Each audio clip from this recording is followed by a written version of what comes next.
안녕하세요. 이규호 모발은 모발이식센터 이규호 원장입니다. 상담을 오시는 분들 중에 또 궁금해하시는 내용 중 하나가 생착률 또는 생존율입니다.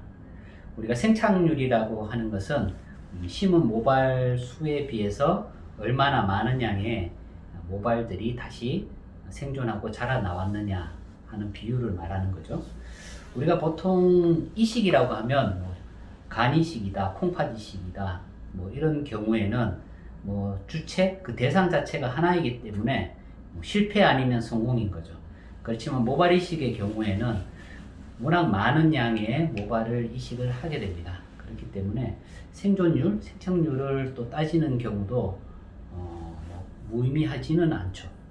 물론 수술 결과에 대한 부분에 있어서 생존율이 낮다면 결과는 물론 좋지 않게 나오는 것입니다.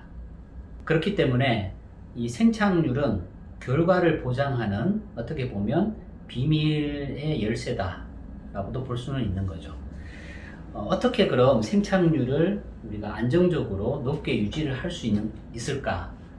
이게 많은 모발이식 의사들의 고민이고 또 그러한 부분들을 이루기 위해서 또 많은 노력들을 하고 있습니다.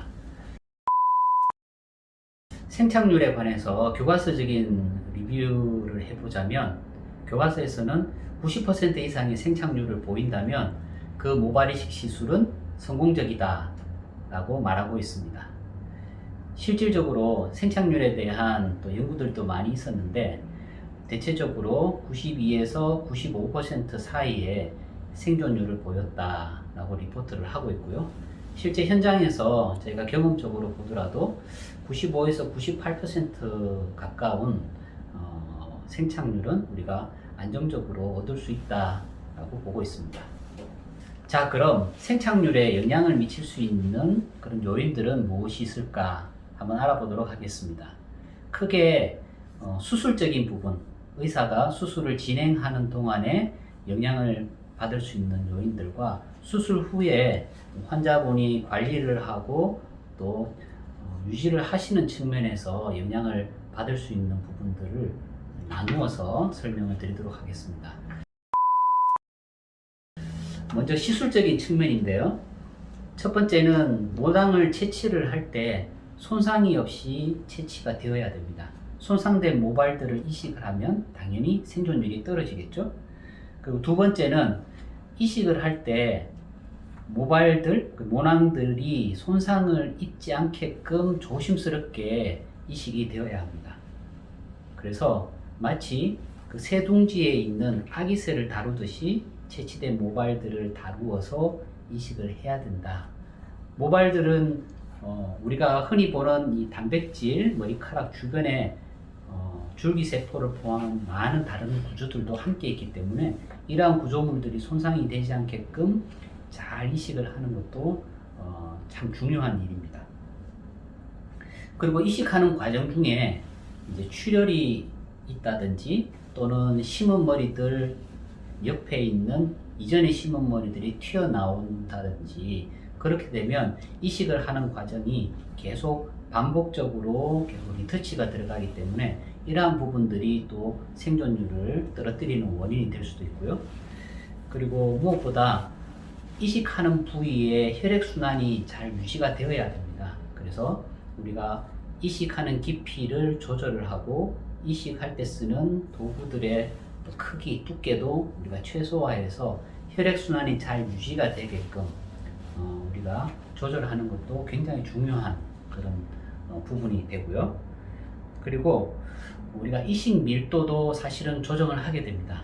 많이 심으면 빽빽하게 보여서 좋은 결과가 물론 나올 것으로 기대를 하지만 또 우리가 허용할 수 있는 그 이상의 밀도를 이식을 하면 너무 과민한 밀도로 인해서 오히려 생착률이 저하가 되는 현상들도 우리가 목격을 할 수가 있기 때문에 이식 밀도도 적절하게 높은 밀도를 유지를 하면서도 혈액순환이 유지가 되게끔 조절을 해야 됩니다.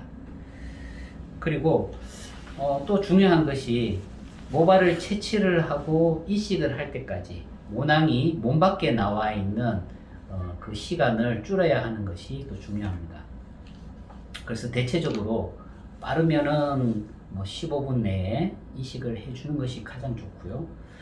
물론 이 몸 밖에 모낭들이 나와 있는 이 시간에 대한 그 외부 스트레스를 줄이기 위해서 여러 가지 보존액 같은 것들을 또 특별한 보존액을 사용하긴 하는데, 대체적으로 2시간 이내에 이식이 된다면은 그런 보존액의 종류와는 상관없이 어느 정도 안정된 생착률은 우리가 유지를 할 수 있다라고 연구가 되어 있기는 합니다.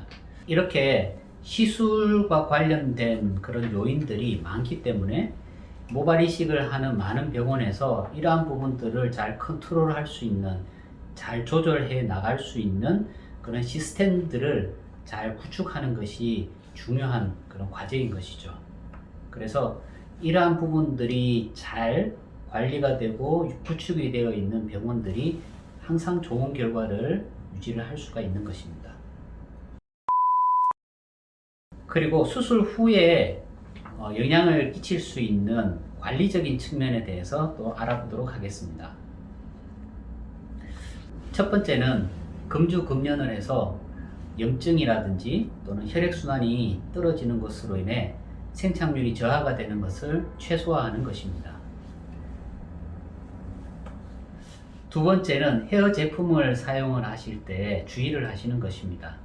직접적으로 이식 부위에 헤어 제품들이 사용되지 않게끔 조심을 하셔야 되는데, 이식 부위에 직접적으로 헤어 제품이 이렇게 도포가 됨으로 해서 공기 중에 있는 많은 이물질들이 거기에 달라붙어서 염증을 유발하거나 또는 환경들을 저해함으로써 생착률이 저하가 될 수도 있습니다.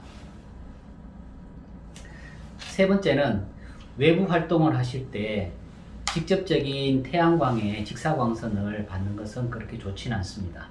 그래서 자외선이 직접적으로 영향을 주거나 하는 것은 또한 생착률에 저하를 일으킬 수 있는 요인이 될 수 있다고 보고요. 그리고 적절한 습도를 또 유지를 해 주시는 것도 좋겠습니다. 그래서 이식된 부위가 너무 마르지 않게끔 그런 제품들 또 스프레이류들을 사용해 주시는 것도 도움이 될 것으로 생각이 됩니다. 또 다음으로는 직접적으로 물리적인 충격들이 가하지 않게끔 조심을 하셔야 되겠죠. 그래서 완전히 모발들이 이식된 상태가 안정화되지 않은 상태에서 충격이나 또는 손으로 자극을 주면 출혈이 생기면서 이식모들이 빠질 수가 있습니다. 그럼 당연히 모발들이 죽으면서 생존율들이 떨어지게 될 것이죠.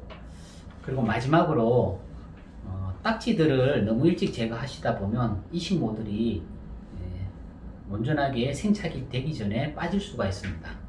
그래서 어느 정도 안정시간, 보통 최소 10일 이상의 여유를 두고 딱지를 제거하시는 것이 좋겠습니다. 그래서 제가 앞서 말씀드린 이런 사항들을 잘 컨트롤하고 조절해서 관리를 한다면 우리가 원하는 높은 생착률 그리고 좋은 결과를 얻을 수가 있을 것입니다.